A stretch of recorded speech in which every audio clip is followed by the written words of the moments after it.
You are destroying yourself, and you call it love. You call it loyalty. You call it being a good person. But in the cold light of reality, it is none of those things. It is self-sabotage wrapped in a moral blanket. There is a terrifying truth about human nature that most people are too afraid to admit. A truth that Machiavelli, the master of dark strategy, whispered to princes and rulers 500 years ago.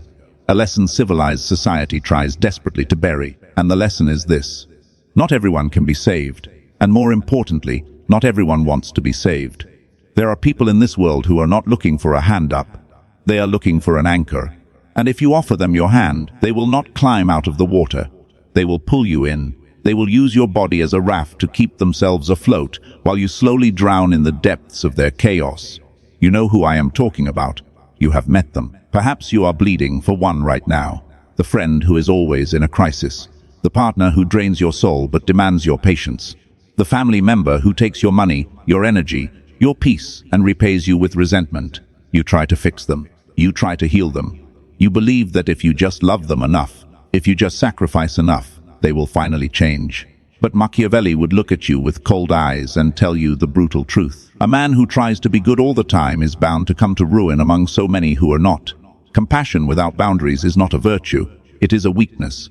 A fatal flaw that predators, parasites, and the willfully ignorant will exploit until you are nothing but a hollow shell. Today, we are going to perform surgery on your conscience. We are going to cut away the rotting tissue of blind kindness. We are going to explore the 6 types of people you must never, under any circumstances, try to save. This is not about being cruel. This is about survival. This is about preserving your power so you can use it for those who actually deserve it. If you are tired of being the one who gives everything and gets nothing but pain in return, listen closely. This might be the most important lesson of your life. But be warned. Once you see human nature through this lens, you can never go back to the comforting lie of ignorance. Before we identify the faces of these 6 dangerous archetypes, you must understand the mechanics of the savior trap. Why do you do it? Why do you rush into the burning building when the person inside lit the match? Because you have been conditioned to believe your worth is tied to your utility. You believe goodness is measured by how much pain you can endure for others. You believe saying no is an act of betrayal. Machiavelli viewed this as strategic suicide. In his world and in the real world we live in today, energy is finite, power is finite, time is finite. When you pour your resources into a black hole, you are not just wasting them, you are actively funding the destruction of your own future. Imagine a ship, limited space, limited supplies. If you bring everyone on board, the sick, the mad, the saboteurs, the ship does not become a haven. It sinks, and then everyone dies, including the innocent, including you. To save the ship, you must be ruthless about who you allow on deck. This is the concept of therapeutic darkness. The understanding that sometimes the most loving thing you can do is let someone hit the bottom. Because the bottom is where illusions shatter. The bottom is where they are forced to stand up or stay down.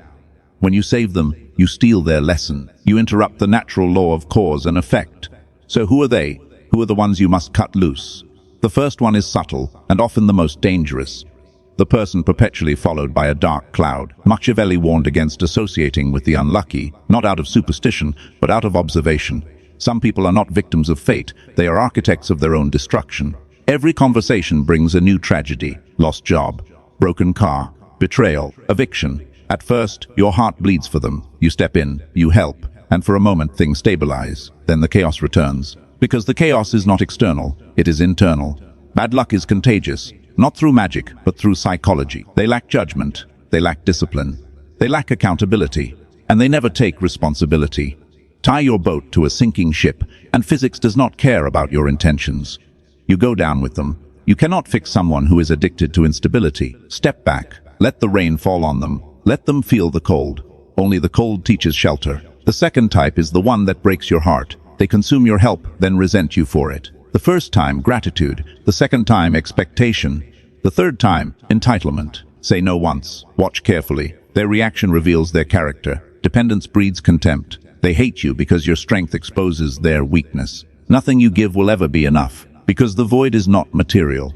It is moral. The third type smiles. They congratulate you. They encourage you. But their concern is poison. Your success mirrors their failure. So they undermine you quietly. Seeds of doubt, delays, distractions.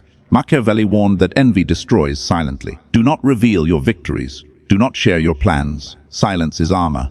You cannot cure envy, you can only starve it. Pause, breathe. I know faces are appearing in your mind right now, names you've avoided saying. That voice saying, but I'm different, but I can change them. Kill that voice. That is not your conscience. That is your ego. You are not powerful enough to rewrite human nature.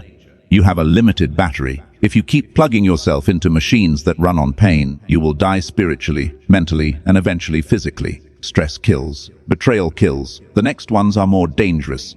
They manipulate your deepest vulnerabilities. They leave scars. They do not come with knives. They come with tears. The professional victim. A real victim wants escape.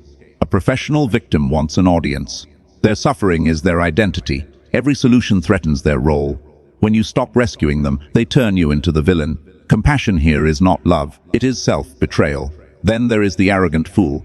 Not ignorant, willfully blind. They argue with reality. You cannot logic someone out of a belief they did not logic themselves into. Stop teaching.